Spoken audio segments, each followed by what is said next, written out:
je vais trouver 9 angles, 9 miroirs qui se montrent à nous et qui nous montrent si nous sommes efficaces ou non, et quel genre d'efficacité il faut avoir, à mon avis, dans le métier d'entreprendre. La première efficacité concerne l'aventure. Donc j'intitulerai cette efficacité-là spécifique, l'efficacité comme aventure. J'entends le mot aventure comme l'idée à la fois d'une action dans le monde. Quand on parle d'un film d'aventure, il s'agit d'un film d'action en général, beaucoup de péripéties et beaucoup d'improvisation. Pour qu'il y ait aventure, il faut que la voie ne soit pas tracée d'avance. Il faut qu'il y ait des péripéties, des obstacles, une improvisation constante. C'est un peu le musicien de jazz qui va faire un bœuf avec ses amis et qui ne connaît pas la partition à l'avance et qui va improviser de la beauté, et non pas le musicien classique qui va suivre une partition déjà écrite en mettant plus ou moins d'humanité dans son interprétation. Dans le métier d'entreprendre, nous sommes plutôt dans la partition de jazz. Nous sommes dans l'idée d'une improvisation en fonction des obstacles, en fonction des aléas, en fonction des choses qui échappent totalement à notre contrôle personnel. Les coups durs, il ne faut pas les nier. Les obstacles communicationnels avec nos partenaires. Les obstacles réels, parce qu'on dépend d'un marché, on dépend de tendances qui nous dépassent. Bien sûr, il faut essayer de les suivre, de flairer l'avenir, d'être dans une prospective continue. Mais il n'empêche que nous ne sommes pas des Nostradamus et que l'avenir, ça se saurait si on pouvait lire dans une boule de cristal. Donc nous sommes dans l'idée d'une improvisation faite de péripéties et forcément, vous le savez, un métier qui rencontre tôt ou tard des coups durs. Les success stories ont toujours des coups durs. Les diamants jaunes, par exemple, gros coup dur qu'il a pu dorer et en faire un succès. Cette efficacité de l'aventure dépend, à mon sens, d'une chose absolument importante, une capacité autocritique absolue. Dans l'improvisation, que fait le jazzman? Le jazzman écoute les autres, on en parlera juste après, mais le jazzman surtout est capable, dans son flot de notes, de rétablir d'un demi-ton au-dessus ou d'un demi-ton en dessous les notes en fonction de l'harmonie. Si le jazzman est saxophoniste, l'harmonie dépendra du piano, donc il doit jouer avec le piano, tout comme l'entrepreneur va jouer avec toutes les personnes qui collaborent à son entreprise. Il ne peut pas avoir toutes les cartes en main, il va déléguer. C'est d'ailleurs une des grandes joies d'entreprendre, vous savez bien, c'est l'art de déléguer, l'art de s'en remettre aux autres. Et c'est ça l'aventure, à mon sens, la véritable aventure. L'idée que tout ne repose pas sur vos épaules. Et que les entrepreneurs qui ont une vision dictatoriale du métier et qui se conduisent comme des despotes voulant tout contrôler justement, être dans la partition classique et non pas dans le jazz, risquent deux choses. D'abord de fétichiser leur image, ce qui fait que l'entreprise ne pourra pas appartenir à quelqu'un d'autre. Il y a une sorte de gourou qui vient de naître, au sens négatif du terme, parce qu'il y a des bons gourous, bien sûr. Et puis, deuxième chose, évidemment, ça empêche le retour critique sur soi. L'importance pour l'aventure, me semble-t-il, est la notion de sérieux. Et le sérieux peut aller avec cette vision un peu irrationnelle que j'ai esquissée, qui est en fait une autre rationalité. Une rationalité qui n'est pas dans le tiers exclu, qui n'est pas dans le principe de raison suffisante. Vous connaissez ce principe. Être et ne pas être ou ne pas être. Deux choses s'excluent. C'est Parménide en philosophie qui nous raconte ça, et la logique occidentale qu'on a mise en avant, c'est une logique qui consiste à dire soit on est, soit on n'est pas, soit il pleut, soit il ne pleut pas. La logique à laquelle on a été introduite dans l'intervention précédente est une logique non pas du tiers exclu, non pas du principe de raison suffisante, mais du tiers inclus, on pourrait dire ça, c'est-à-dire être et ne pas être, telle est la réponse. Être et ne pas être, c'est être dans l'improvisation et avoir conscience qu'on n'est pas EST, on devient. Nous sommes sur l'optique du devenir, de l'aventure et du devenir. C'est-à-dire concevoir en toute chose non pas des blocs monolithiques qui ne bougeraient pas, mais des processus, des flux qui sont en changement perpétuel. Et le sérieux, ce sérieux dont je vais vous parler pour l'aventure, est un sérieux jazz, est un sérieux de ce devenir-là. Qu'est-ce que le sérieux dans le devenir? C'est un philosophe danois qui nous l'explique très bien, Kierkegaard. Søren Kierkegaard, dans un très beau texte, raconte une scène. Il y a le feu dans la ville. Il y a le feu dans la ville et des gens qui vont mourir.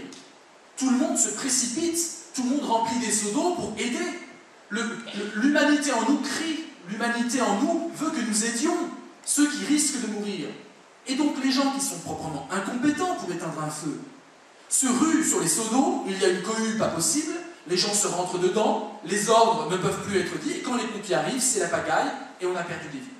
Et Kierkegaard définit le sérieux comme ça, il dit, en l'occurrence, être sérieux dans cette situation-là, c'est comprendre qu'on n'est pas compétent pour éteindre un feu, et de laisser les pompiers faire leur travail.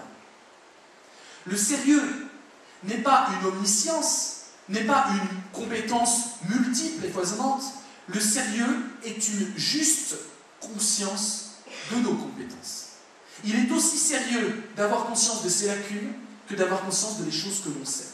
Et donc le sérieux, en mon sens, au sens de Kierkegaard, consiste en une autocritique permanente. C'est le deuxième point de l'efficacité. Le premier point, c'est d'accepter l'improvisation et la part d'aventure du métier d'entreprendre.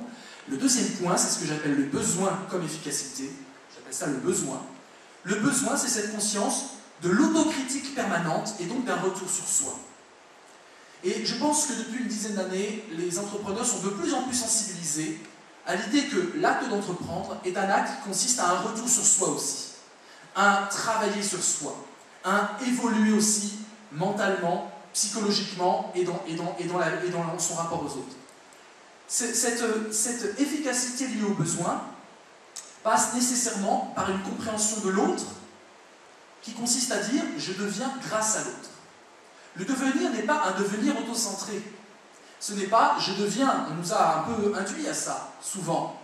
On nous dit depuis 40 ans, finalement, que tout ce qui est politique, c'est pas beau, c'est pas bien, on ne peut pas changer le monde. On nous a habitués à beaucoup de résignation en politique. On nous a habitués à beaucoup de résignation en tout. Et donc, dans le métier d'entreprendre, on a psychologisé à outrance le métier d'entreprendre. Les psys ont donné de belles conférences, ont écrit des livres, et nous sommes dans une sorte de dictature du tout psy dans l'entreprise.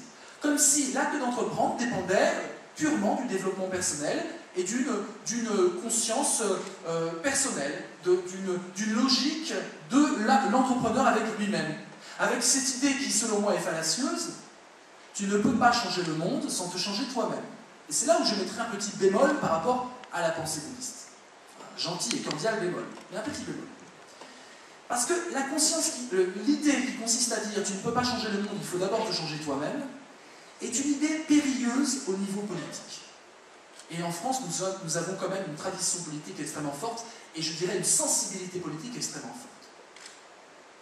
Est-ce que c'est véritablement vrai? Est-ce qu'on ne peut pas changer le monde pour se transformer soi-même?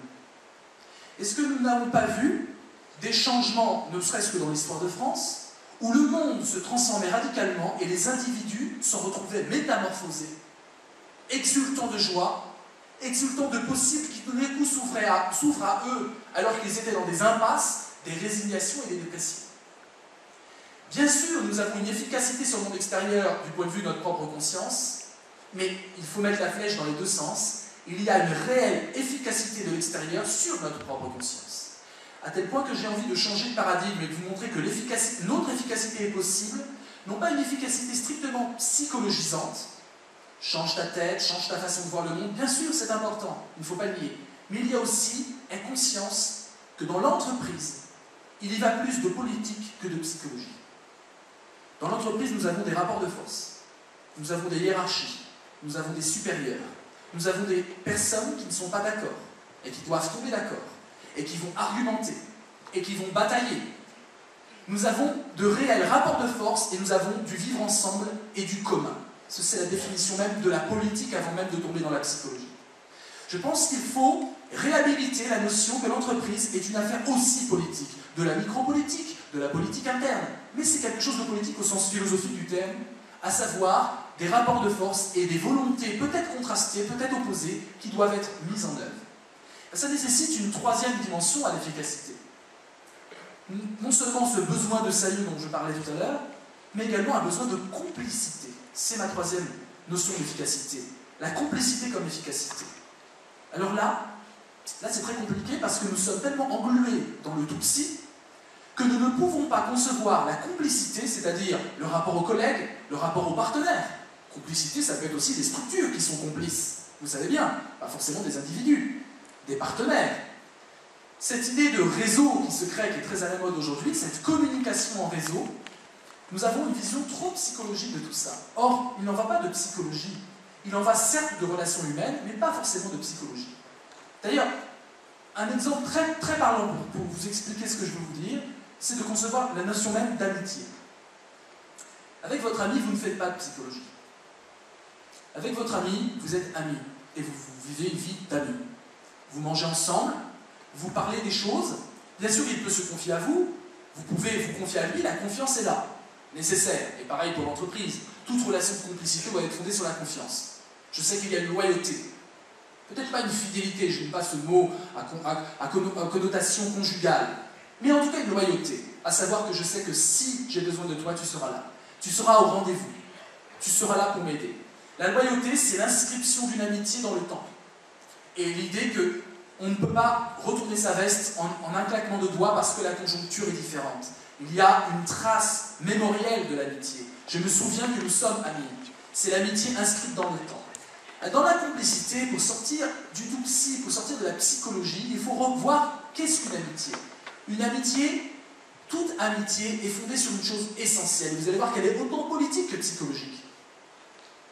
Vivre des événements forts en commun.